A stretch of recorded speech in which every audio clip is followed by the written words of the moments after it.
That is definitely the shitty part of this job. I need dwarves that follow me into the mountains and just carry my cameras. Yes, it's a delicious idea.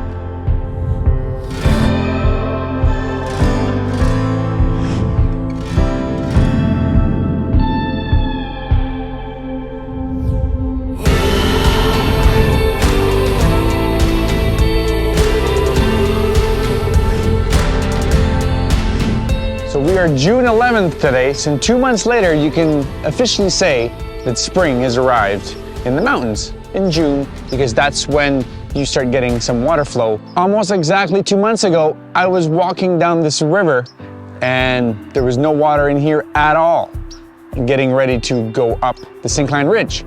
I don't know if you guys can hear that, but I think I'm too close to some bird's nest, and they're chirping back and forth, trying to lure me away from their nest. I think it's probably back there or over here, so I'm a little bit too close. So today we're heading up to the Syncline Ridge, and this time there should be a lot less snow. And now that we know how to avoid all the trees, we're gonna be hiking up there and seeing what we can find. So the sun is just coming up here, and you guys can see behind me here, this is the top of the Syncline Ridge, and that's where we're heading out today. We've already been here before, and we were able to actually scout out a route to get up there. It's not as easy as you would think, and there's also not a popular trail online that I could find. So we kind of have to do our own legwork.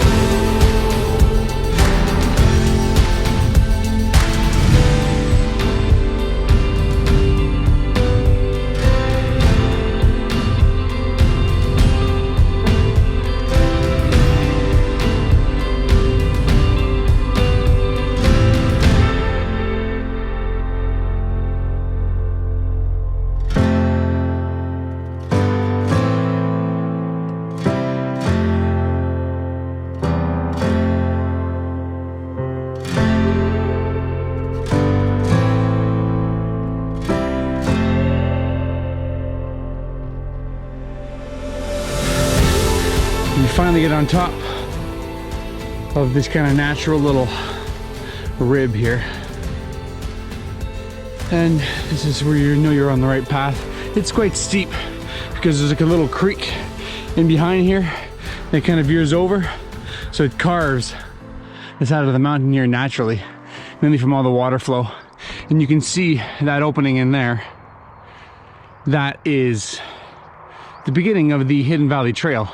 You kind of sneak in right inside that little canyon in there. But for us,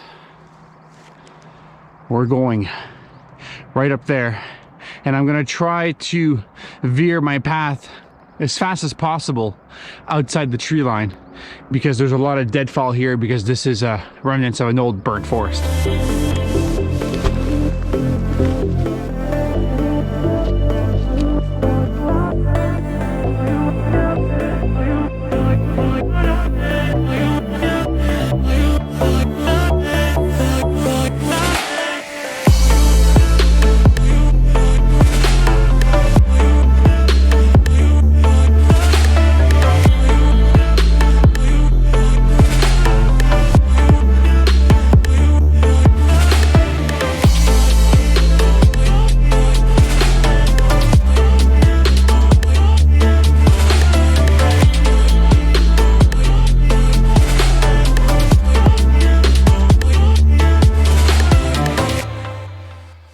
Well, that first kilometer is definitely a grunt.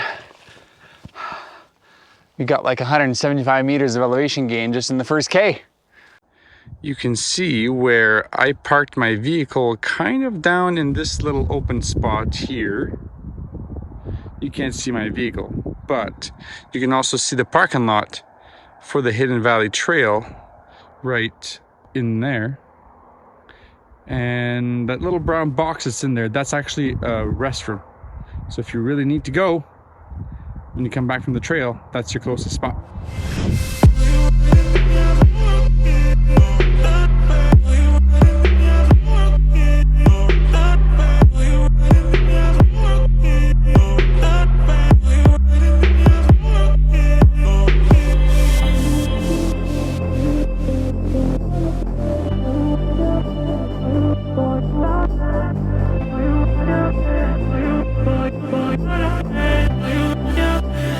This whole embankment here is quite steep, so you don't need to rush up the side of the mountain.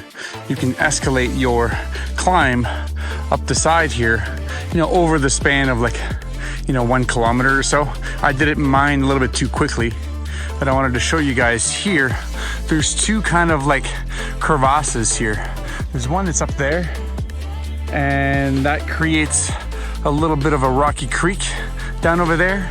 And then there's a second one here. So you don't want to be tempted to go up too early because you can't get up through there. This is a good side view of the first two ridge sections here. Buttes, I think they're called. And see how it looks like you can get up there, but you're gonna have spots where you may have a hard time getting all the way up to the top. So from the bottom, as you're walking along, it seems like you can go up. And then there's a third kind of crevasse right in here. This one looks a little bit more split up and cracked open. This looks doable, maybe on this side. So we're gonna go check that out to see.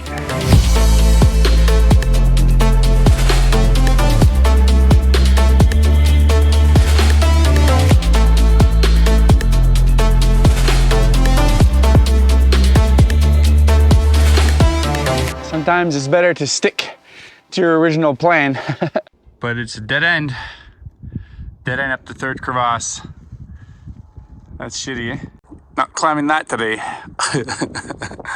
And I was able to climb a good 100 meters upwards, and now I find the rock face and no way to get up because I can't really see from the bottom because of the ridge. When you get so close, you can't really see the whole side of the mountain. I might be able to follow the crest here, but that's dangerous too, because if you slide, you might not be able to stop yourself if there's no trees, and then you can go for a ride down the actual cliff, which is not that far away. So I'm gonna have to climb back down. When I was here last time and I went up the other ridge trying to find routes to get up here, I seen a nice opening over there. So we're gonna stick to the plan, go back down, and I'm gonna need my poles to climb back up here because I was on all fours getting up here, hoping that there was like kind of a crisscrossing up here. So far, no luck, but we're gonna keep trying because we got all day. Let's get back down there, see if we can find a way up top of the Syncline Ridge. Peace out.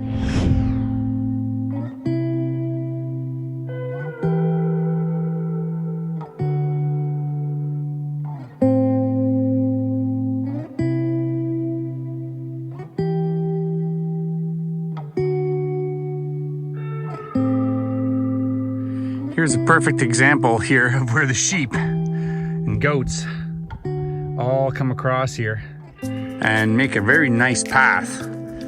But they don't last long usually, and they're usually not going exactly up where you're wanting to go. But if you can, from afar, have a close eye on those and catch on them, you can have an easier path to get up and down these side of these mountains.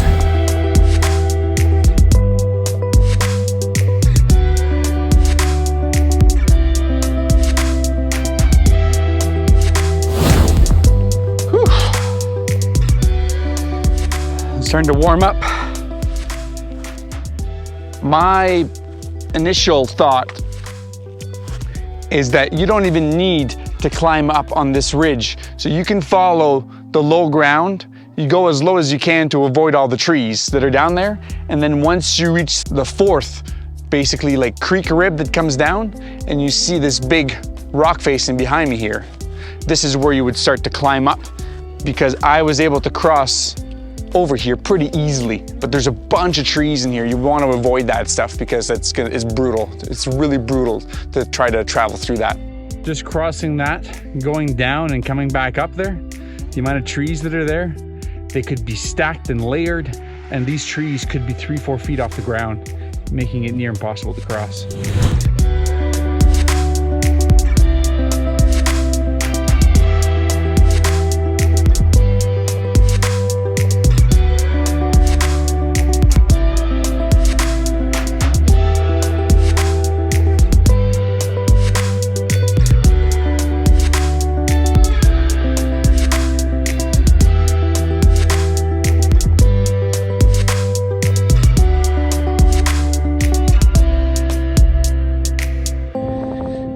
So you just slowly veer all the way up. And then you're gonna see like a little ravine here. Once you get here, you just follow these little trees. I think this is exactly how the sheep are getting up here too, because there's like a distinct trail.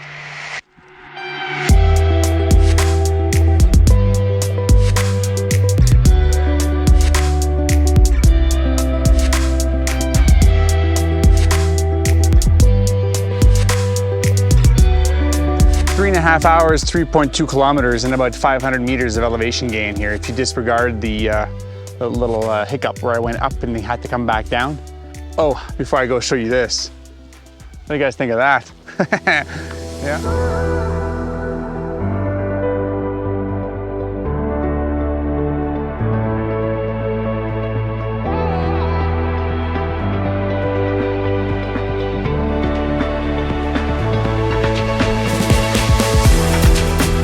If I can keep this rolling, if I can show you guys. It looks like there's a distinct trail going straight there. Ta-da! It's like a little tiny little waterfall. So everything that's melting over there, it's kind of coming down through this little creek here. And obviously a lot of moss down here. And that's what's causing that big crevasse that we climbed up. Really cool. So now let's climb up to the top of this thing to see what it looks like, because it looks fairly flat on top of this like first ridge portion. See you guys up there.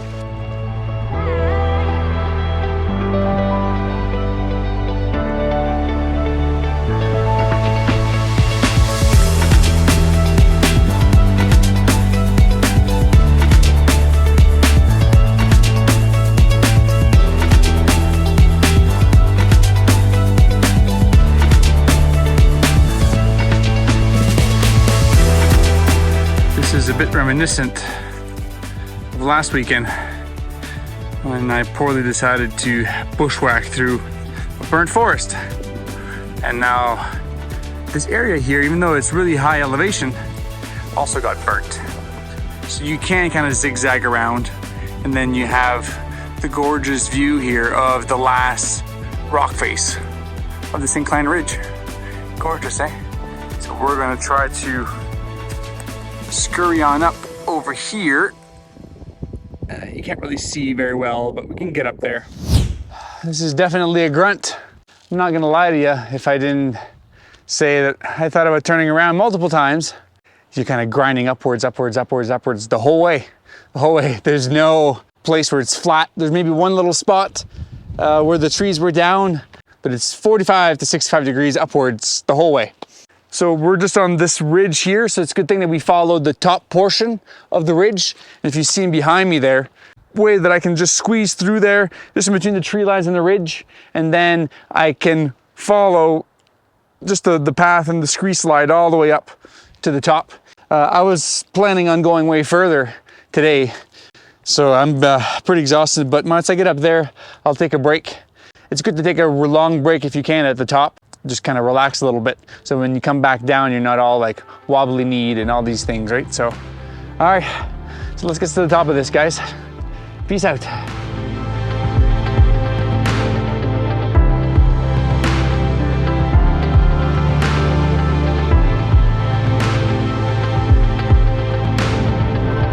Well, there you have it, folks.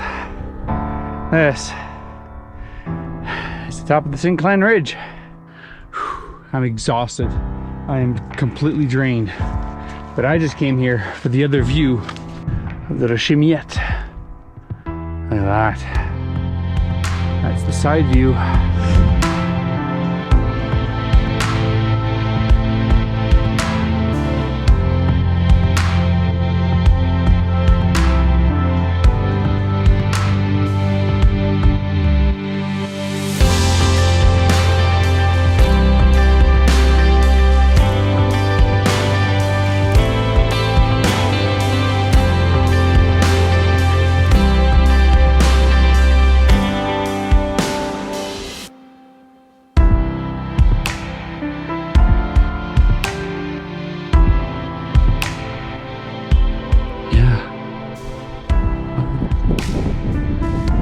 Crazy, crazy, crazy.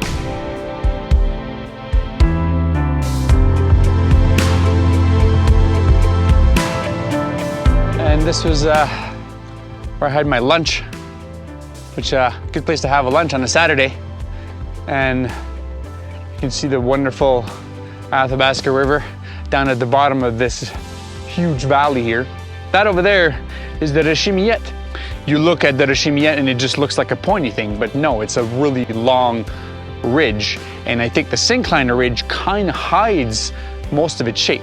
Down at the very bottom, we've been there before, and I made a video actually almost a year ago. All this water that's in here, it's all flowing down to that Miette Creek. I'm debating whether I come down this way or I come back down the way that I came up. This seems significantly easier if I can get through here, but we'll see. I'm gonna go walk along the ridge and kind of scout down. But for the most part, I'm impressed as to how much it's actually melted. There's a lot of water flowing down there, not really. Like it's a little creek, so you could just, you know, go back and forth. If there was a lot of snow here, I would definitely not even think about it, because this is like basically an avalanche chute, so.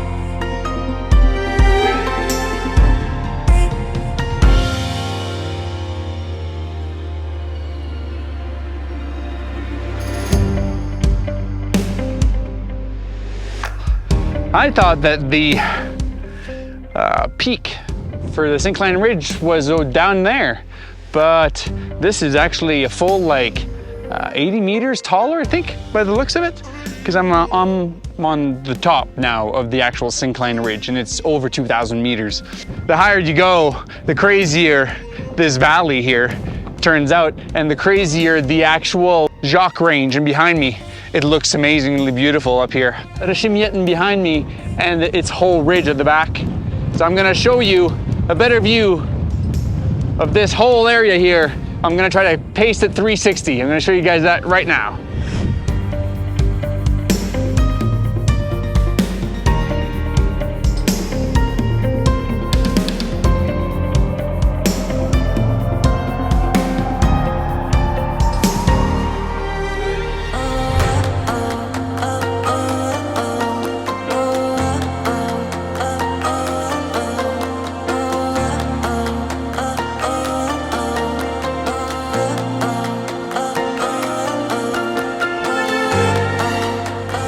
Now I'm gonna not follow my advice, and I'm gonna go down this ravine where the creek is. I think that'll be significantly easier than trudging through the dead forest. There's a little bit of snow, but it's like minor, so there's no like avalanche risk. So I'm gonna show you guys that over there. I'm not 100% sure you can get up there, but from here you should be able to get back down and scramble your way back up. And if you do, then you're just literally an easy walk all the way to the end of the Miette.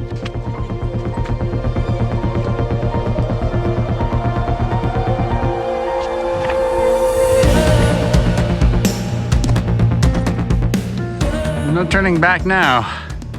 I'm committed. And coming down here, it's just a big scree, just a bunch of rocks. It's not too bad, and going down at an angle, so it's, you know, we'll get there. At least I've seen the rest of the valley, and there's hardly any snow past this little section down here, so we should be good. Woo. Well, that was quite the adventure. From the top, it looked easier when it actually was.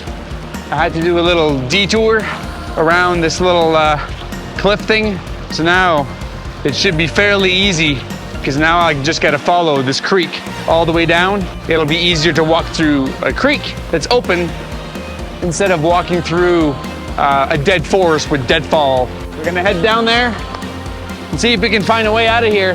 it's even possible for me to get back up where I just came down. So I have no choice but to come out this way.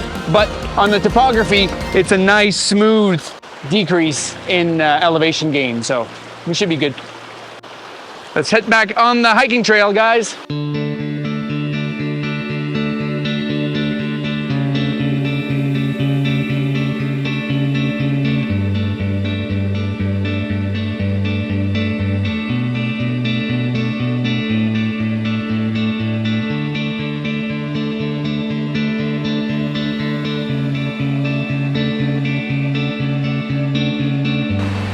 Okay. We're not going down that route.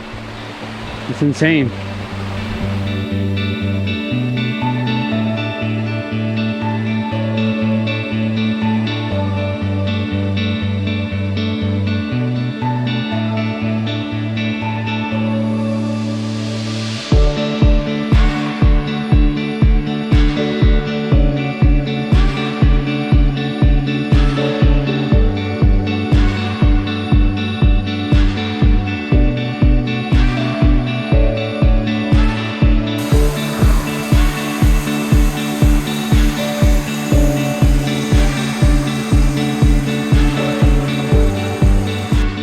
This is the Syncline Ridge, and that is the Miette. And I'm Eric Tremblay, and these are my adventures. Peace out, everyone.